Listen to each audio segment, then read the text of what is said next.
At nalulungkot na ako kasi meron akong nakikita doong mga nasawi.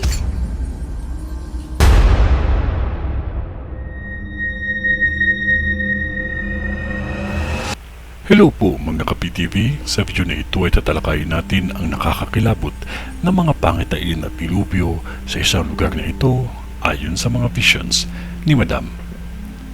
Pero kung ikaw ay hindi pa nakasubscribe sa aking channel, baka naman.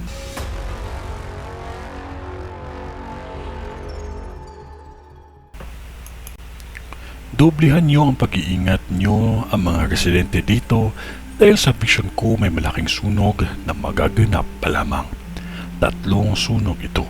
Ang isa, sobrang lawak at laki nito. May nakakita akong gas station na malapit lang sa lugar na kung saan may sunog. Sobrang lawak na isang sunog na magaganap pa lamang sa inyo kumpara sa mga nakaraan na mga sunog. Mabilis ang pagkalat nito dahil na din sa lakas ng hangin at sa mga gamit o bagay na magpapalakas ng apoy.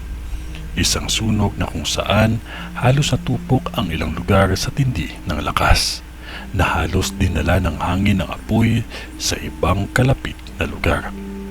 Sa kasaysayan ng sunog, ito ang pinakamalala, kaya doblehan ninyo ang pag-iingat sa lahat ng bagay na magiging sanhi ng sunog. Dahil ang sunog na ito ay tumawid pa sa kabilang kalsada. Nasa sa inyo kung maniniwalaan ninyo o hindi. Dahil sa apoy na ito, may mga nasawi. Maging maingat ang mga residente dito dahil sobrang lawak ng apoy na ito.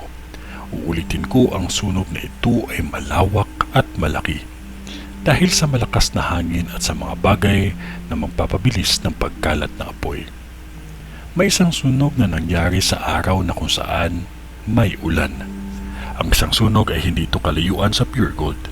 At ang isang sunog ay hindi ito kalayuan sa paggawaan ng sasakyan at car wash. May isang bahagi ng lugar na ito na kung saan may pagguho na mangyayari pa lamang sa isang bahay.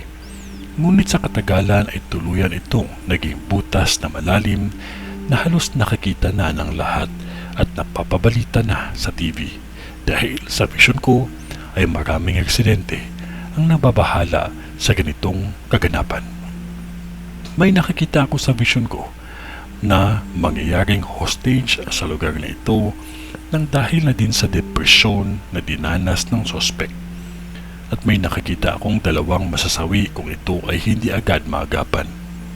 Maging maingat lamang ang lahat, lalo na sa mga driver na kung saan may mga estudyante ang sakay ng inyong sasakyan. Dahil may nakikita akong malaking aksidente na magaganap pa lamang. Marami ang nasawi dito. Kaya maging maingat.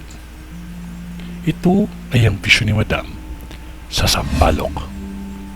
Sa ngalan ng Diyos Ama, ng Diyos Anak, at ng Diyos Espiritu Santo.